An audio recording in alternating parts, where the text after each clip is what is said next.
Hola, ¿qué tal? Buenas tardes, espero que se encuentre bien, chavos. Con respecto a los amplificadores de potencia, vamos con la configuración de divisor de voltaje por emisor común. Espero que hayan podido leer las diapositivas anteriores, porque en base a eso es como van a poder comprender toda esta parte. Me voy solamente en esta sección a lo que es polarización en DC, ¿va?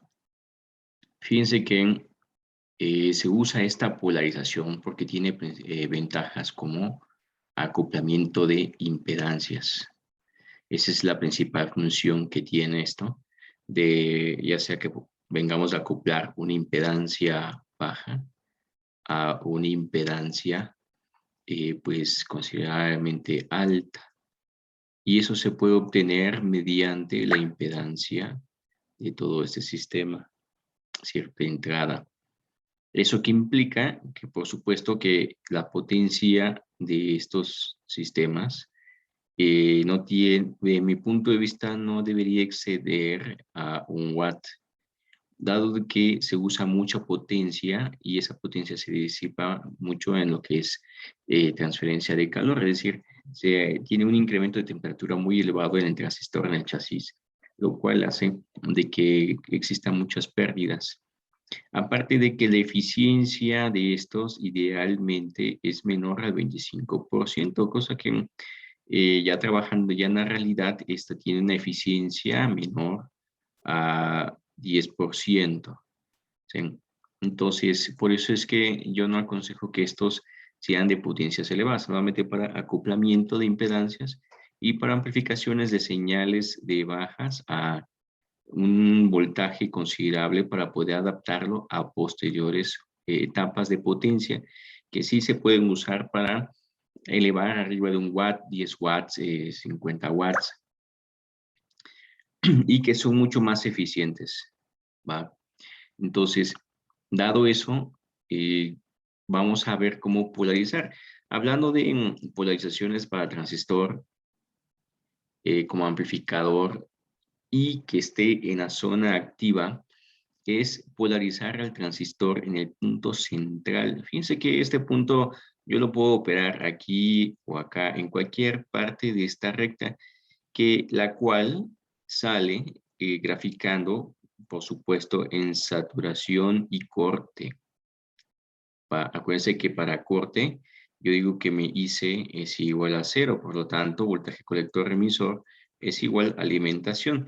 Y aquí en saturación, pues para efectos del divisor, de esta configuración de divisor de voltaje, vean que yo idealmente contemplo que mi voltaje colector emisor es 0 y que IC SAT, es decir, IC, que es IC SAT, es equivalente pues a lo que es alimentación sobre la resistencia, en este caso como es divisor de voltaje, tenemos una resistencia en emisor y tenemos una resistencia en colector, ¿va? Entonces, a partir de estos dos puntos, nosotros especulamos el punto central, que es el punto de en medio, este punto, ¿sí? Que le vamos a llamar este punto de polarización, punto en ICQ. Es parte de la práctica que requiere realizar, ¿va? Entonces, repito, ustedes pueden especificar, ya sea que su punto de polarización digan, no, pues yo quiero que mi voltaje de colector emisor sea tanto y que mi corriente de colector sea tanto, ¿no? Entonces, ahora la pregunta es óptimo. De acuerdo a la teoría, pues no viene siendo óptimo, dado que también existen ciertas pérdidas que no estamos contemplando. Es decir, nosotros creemos que al momento de polarizar en este punto, no tenemos todo este rango de polarización, cosa que es erróneo, dado de que, como se habrán dado cuenta, aquí tenemos toda una región no lineal de diodo. ¿Sí? Toda esta parte no lineal y por supuesto también tenemos una parte no lineal en la parte inferior. Así que no podemos nosotros contemplar de que vamos a tener la máxima, sino que al contrario, tenemos que considerar de que tenemos una pérdida, ¿sí? Y que esa pérdida viene siendo que nuestra máxima excursión se reduzca, ¿sí? A un porcentaje mucho menor, ¿sí? Del 70%, 60%, ¿sí? de todo el rango de alimentación. Es decir, si yo estoy alimentando con 10 voltios, yo esperaría amplificar de 0 a 10, ¿no? Es decir, 10 volts pico pico, pero no. En la realidad vendría siendo aproximadamente como de 5 a 7 volts pico pico, y eso considerando de que estemos en el punto central 1 y 2 y que estemos evitando, ¿sí?, estas zonas. Y por supuesto, una buena disipación de temperatura. Ahora bien, ¿cómo trabajamos con respecto a esos puntos? Las mallas principales, pues ya vimos que corresponde a esto, que alimentación es igual a lo que hay en potencial de colector, la resistencia de colector, potenciales de emisor, más voltaje colector emisor, que es el que estamos nosotros configurando. De tal manera que, pues, corriente de colector, vamos a decir en este caso, como estamos hablando de corrientes de colector superiores a 500 milis, 1 amperio, entonces tenemos de que, pues, IB va a ser del orden de micros miliamperios, pero va a ser muy pequeña comparada a lo que es IC. Por lo tanto, nosotros hacemos un equivalente que IC igual a IE, para efectos prácticos nada más, repito, van. Y de tal forma que, pues, despejando, pues ya podemos obtener nuestra IC. Entonces, esto, como habrán visto en su curso de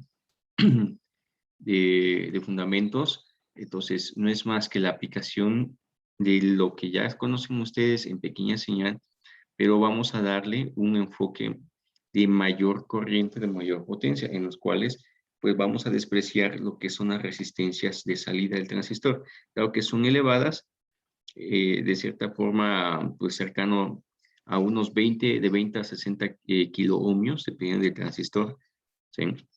Y pues que nosotros vamos a usar resistencias de carga pues menores a 10 ohmios o de menores a 100 ohmios. Entonces, si están en paralelo los sistemas, pues no afecta. Entonces, por eso no los contemplamos aquí.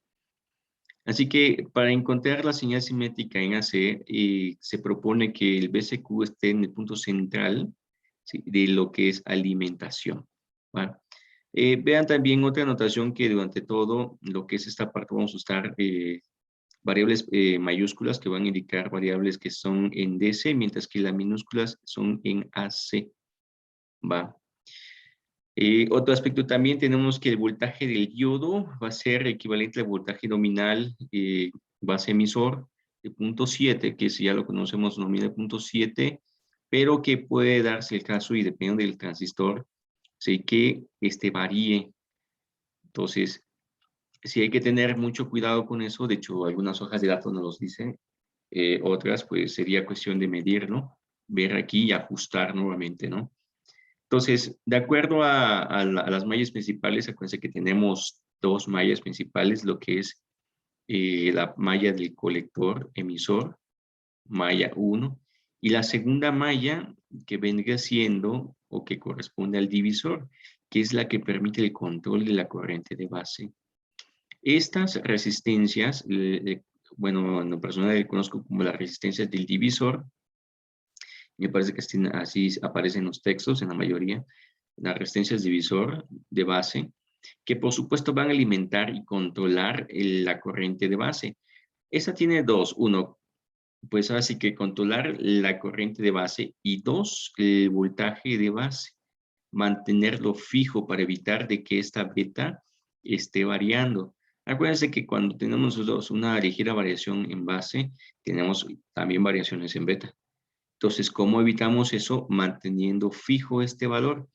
Y estas resistencias, pues lo que hacen, que al momento de que se incremente la temperatura, que haya una variación de temperatura, se compensen ambas, dado que son de carbón, y mantengan este punto lo más lineal posible, evitando así que esta corriente de base varíe y por lo tanto varíe también nuestro voltaje de base, ¿sí?, a tierra.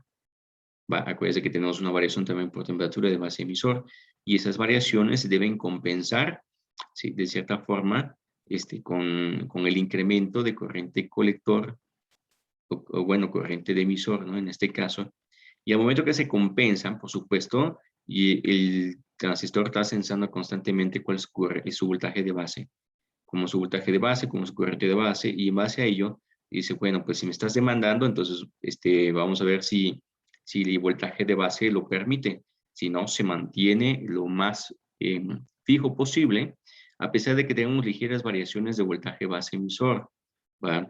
Esos potenciales vienen siendo, pues si estamos hablando de 0.7, fíjense, puede decaer ya sea a 0.50 y tanto, puede incrementar hasta 0.9. De hecho, dependiendo de la nomenclatura de transistor, podemos ver voltajes de base emisor, ¿sí? Rondando hasta los 2 voltios.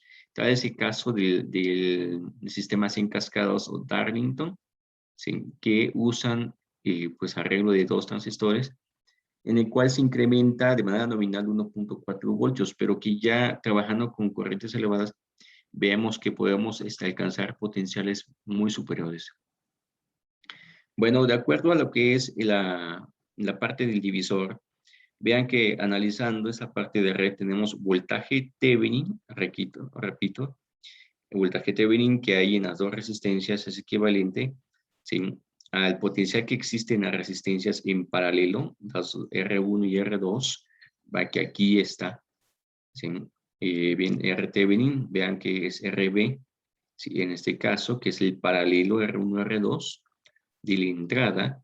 Voltaje Thevenin, pues por supuesto viene siendo el potencial del divisor, y que para encontrar el punto óptimo, es decir, para encontrar eso de acuerdo a la IC que nosotros queremos, ¿sí?, IC y por supuesto la beta que nosotros hayamos especificado, determinamos ICQ y podemos determinar R1 y R2. Aquí es importante determinar quién es R2, R1, y si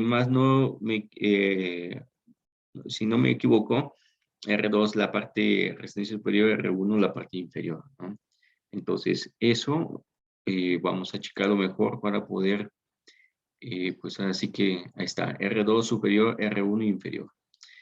Entonces, tenemos las dos ecuaciones principales, chavos. Entonces, ahora, hay detalles para poder diseñar esto y mantener estable el transistor, dado que por efectos de temperatura vamos a tener variaciones. Una de ellas es la condición de estabilidad. Vean que para esa condición de estabilidad, y esto sí lo mencionan la mayoría de los libros en cuestión de un párrafo, es de que la corriente de entrada no debe ser superior, bueno, la corriente de base, perdón, corriente de base no debe ser superior al 10% de lo que existe en las resistencias de base.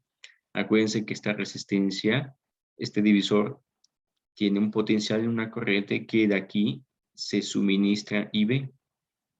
Va. Entonces, esto suministra a IB y por lo tanto, estas resistencias deben tener una condición óptima y de estabilidad para proporcionar la suficiente potencia a la entrada. Bueno, en este caso al colector, sería la entrada del otro sistema, por supuesto, ¿no?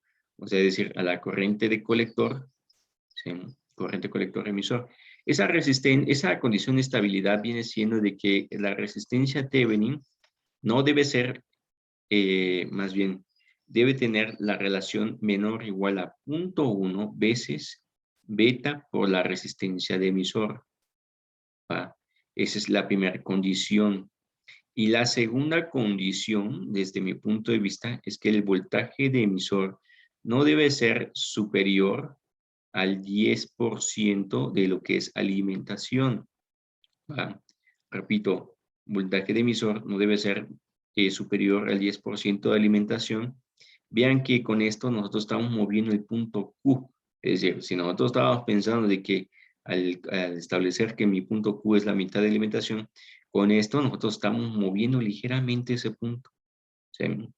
Entonces, este voltaje de emisor, repito, es fundamental para que podamos nosotros, para efectos que existan de temperatura aquí, de cierta forma amortigüe o compense todo ese incremento de temperatura y de corrientes, de tal forma que pues vea esto para que el voltaje base emisor se mantenga, ¿sí?, fijo. Y ya vimos que por efecto de temperatura se mueve, de cierta forma incrementa, ¿no?, o decrementa a medida que IC o IE va variando. Entonces, esta resistencia tiene esa función de estabilizar y tratar de que este voltaje se mantenga lo más fijo posible, que de tal forma que con el potencial de base fijo también tengamos un voltaje base emisor también lo más estático posible, porque sobre ese potencial se va a incrementar, ¿sí?, y lo que es el voltaje de entrada. Entonces, esas son las dos condiciones principales, chavos, para poder polarizar al transistor, ¿va?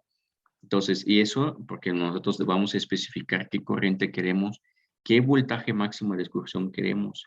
Eso lo vamos a ver en la siguiente sección, que corresponde a lo que es el análisis, ¿sí?, para AC. Mientras tanto, les pido de favor que pues analicen este ejercicio para que ustedes vayan aterrizando y ahora sí que todas sus ecuaciones. De antemano, espero que estén bien. Nos vemos. Y ahora sí que en la siguiente sesión.